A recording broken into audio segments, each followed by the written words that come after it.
उत्तराखंड का प्राचीन शहर जोशीमठ भूस्खलन के चपेट में है।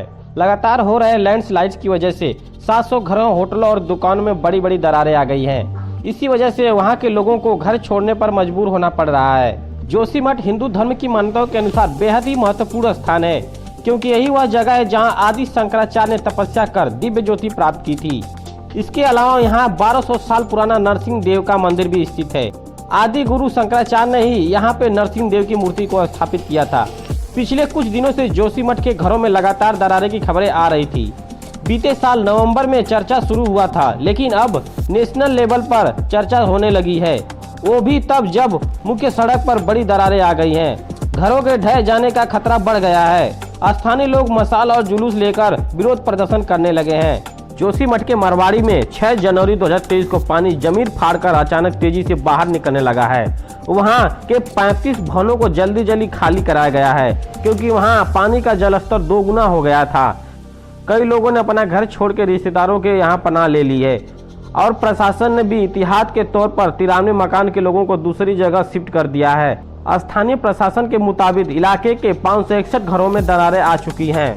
यहाँ मौजूद 2500 वर्ष पुराना मंदिर भूस्खलन की चपेट में आ गया है। भूस्खलन होने की वजह से मंदिर के आसपास के इलाकों में भी दरारें आ गई हैं। दरारें पड़ने की वजह से यहाँ के लोग सहमे सहमे हुए हैं। स्वर्ग का प्रवेश द्वार है जोशीमठ। पौराणिक मान्यताओं के आधार पर जोशीमठ को स्वर्ग का प्रवेश द्वार कहा जाता है। मूल रूप से इसे ज्योति मठ कहा जाता था, लेकिन धीरे धीरे जोशीमठ कहा जाने लगा। आज जोशीमठ बर्फ से ढके पहाड़ों के बीच कई पहाड़ियों और प्राचीन मार्गों का प्रवेश द्वार है। जोशीमठ आदि शंकराचार्य द्वारा स्थापित 4 प्रसिद्ध पीठों में से एक है। हर साल सर्दियों में जब बद्रीनाथ मंदिर बंद होता है तो भगवान बद्री की एक मूर्ति को जोशीमठ के नरसिंह मंदिर में लाया जाता है और 6 मन तक इसकी पूजा की जाती है। पूरी तरह से प्रसिद्ध भारत के भीतर सबसे ऊंचे पर्वत नंदा देवी तक जोशीमठ के सड़कों से ही पहुंचा जा सकता है। 2400 साल पुराने कल्प वृक्ष का इतिहास। जोशीमठ का वह स्थान जहां ज्ञान प्राप्त से पहले शंकराचार्य ने सहतूत के वृक्ष के नीचे कठोर तप किया था। इस वृक्ष को कल्प वृक्ष के नाम से भी जाना जाता है। कहा जाता है कि ये वृक्ष 2400 वर्ष पुराना है। एक कल्प वृक्ष जोशीमठ के पुराने शहर में स्थित है। सैकड़ों श्रद्धालु हर वर्ष यहाँ आते हैं। इस वृक्ष के नीचे भगवान ज्योतिश्वर महाराज विराजमान हैं। मंदिर के एक हिस्से में जगत गुरु शंकराचार्य की लौ भी प्रचलित है। कहा जाता है कि इस पवित्र ज्योति के दर्शन से मानव को एक कल्प यज्ञ के बराबर का पुण्य प्राप्त होता है। जोशीमठ को गेटवे ऑफ हिमालय का द्वार भी कहा जाता है। भगवान केदारनाथ धाम एवं बद्रीनाथ धाम यात्रा का एक बेहद अहम पड़ाव है।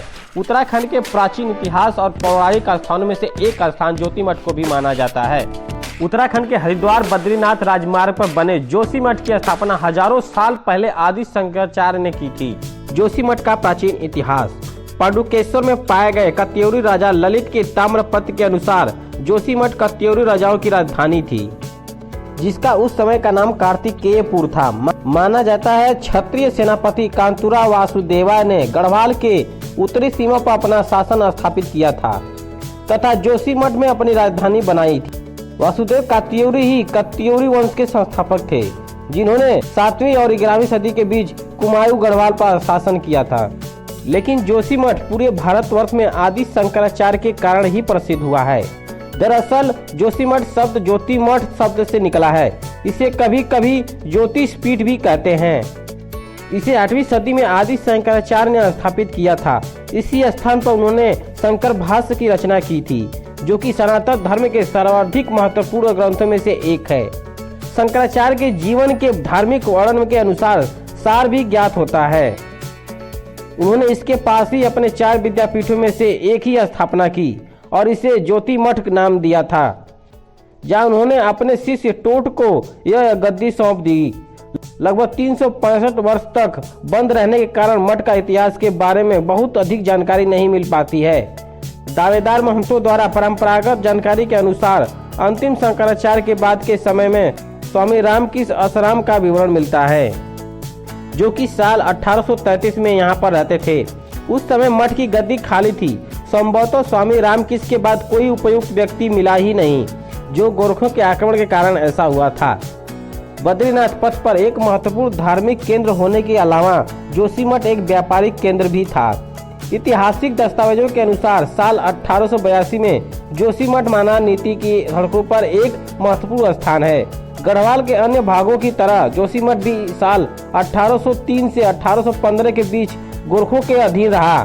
वर्ष 1815 में राजा सुदर्शन शाह ने अंग्रेजों की सहायता से गोरखों को पराजित कर दिया, जिन्होंने नालंदा एवं मंदाकिनी के पूर्वी भाग श्रीनगर सहित ब्रिटिश गढ़वाल में मिला लिया। प्रारंभ में यहाँ का प्रशासन देहरादून एवं सहारनपुर से होता था। बाद में अंग्रेजों ने पौड़ी नाम से इस क्षेत्र में एक नए जिले की स्थापना किए। आज का जोशीमठ एवं चौमौली पौड़ी के तहसील थे। स्थानीय मान्यताओं के अनुसार जोशीमठ के नरसिंह मंदिर में बनी भगवान नरसिंह की मूर्ति का बायां हाथ लगातार कमजोर होता जाएगा। जब ये गिर जाएगा तो नर एवं नारायण नाम के दो पर्वत आपस में मिल जाएंगे। इस तरह बद्रीनाथ का रास्ता हमेशा के लिए बंद हो जाएगा। जोशीमठ आधुनिक इतिहास की एक और बड़ी घटना का गवाह है। जोशीमठ से कुछ 15 किलोमीटर दूर एक गांव पड़ता है जिसका नाम है रैनी। मार्च 1974 में इसी गांव की रहने वाली गौरी देवी गांव की औरतों को लेकर जंगल पहुंच गई और वो वहां मौजूद पेड़ों से चिपट गई। पेड़ काटने वाले लोगों को चेतावनी देते हुए उन्होंने कहा, अगर पेड़ काटने हैं तो पहले हम पर गोली चलाओ। यहाँ से चिपको आंदोलन की शुरुआत हुई। इसके चलते सरकार को झुकना पड़ा और इस इलाके में पेड़ काटने को रोक दिया गया। वर्तमान आपदा में इस आंदोलन का रिश्ता यह भी कुछ वक्त पहले आपदा के कारण गौरी देवी की मूर्ति रैनी से जोशीमठ तहसील में ट्रांसफर करनी पड़ी थी। तो ये सिर्फ किसी शहर के दरकने की घटना नहीं है, बल्कि हमारे पुरखों का समृद्ध इतिहास भी इन दरारों में फंसा हुआ है। अलकनंदा और धौलीगिरी दोनों जोशीमठ के नीचे से मिट्टी को काट रही हैं, जिसका कारण मकानों में दरारें आ गई हैं। जानकार मानते हैं कि भूस्खलन के मामले में यह क्षेत्र ज्यादा संवेदनशील हो गया है। यह पर्यटकों की बढ़ रही संख्या भी समस्या का वजह है। जोशीमठ में भारी भवन निर्माण की शुरुआत साल 1962 के बाद से शुरू हुई थी। 1962 में चीन के साथ युद्ध के बाद इस इलाके में तेजी से सड़क निर्माण का विकास हुआ। सेना के कैंप बनने के अलावा हेलीपैड भी बने। शहर के बढ़ते महत्व को देखकर यहाँ बसावट बढ़ती चली गई और केदारनाथ और बद्रीनाथ समेत तीर्थ ने उनके कारोबार को बढ़ाने के साथ साथ इसे देश भर के लोगों का पसंदीदा शहर भी बना दिया। यहाँ कई ऐसे होटल हैं जो 5 से 7 मंजिला तक बनाए गए हैं। टाइम्स इंटरनेट के मुताबिक देहरादून वादियाँ हिमालय भू विज्ञान संस्था के वैज्ञानिकों ने जोशीमठ में हो रहे भू धसाव का अध्ययन किया। उन्होंने सैटेलाइट के माध्यम से यह निष्कर्ष निकाला कि जोशीमठ का रविग्राम हर साल 85 mm रफ्तार से धस रहा है। इसका मतलब यह भी है कि यह कोई भूस्खलन का अवसर नहीं है, बल्कि यह हर साल 85 mm की रफ्तार से धस रहा है, जो बहुत ही ज्यादा खतरनाक सिग्नल है। सबसे दुख की बात यह है कि भू वैज्ञानिकों ने यह माना है कि अब इन धरातलों को भर पाना बहुत ही मुश्किल है, यानी कि एक पूरा शहर तबाह हो जाने की दिशा में बढ़ चुका है। बिगड़ते हालात को देखते हुए जोशीमठ शहर में एनटीपीसी तपो विष्णुगढ़ में हाइड्रो पावर प्लांट पर काम रोक दिया गया है। इसके साथ हाईलैंड बाईपास के काम को भी रोक दिया गया है। भूकंप के दौरान जोन 5 में आने वाले क्षेत्र का सर्वे करने के लिए सैनिकों का एक दल भी गठित किया गया है। एक समृद्ध विरासत, अध्यात्म, धर्म और पर्यटन का शहर, जहां जमीन के नीचे की धूल धीरे धीरे एक गुब्बार की शक्ल ले रही है। वक्त रहते अब भी ठोस कदम नहीं उठाए गए तो किस्से कहानियों में ही रह जाएगा जोशीमठ। दोस्तों, आपको हमारी वीडियो अच्छी लगी हो तो प्लीज लाइक करें, शेयर करें, कमेंट करें। हमारे चैनल नॉलेज हब 100 को सब्सक्राइब करना न भूलें, ताकि हमारी हर नई वीडियो की अपडेट आपको मिलती रहे। मिलते हैं अगले वीडियो में।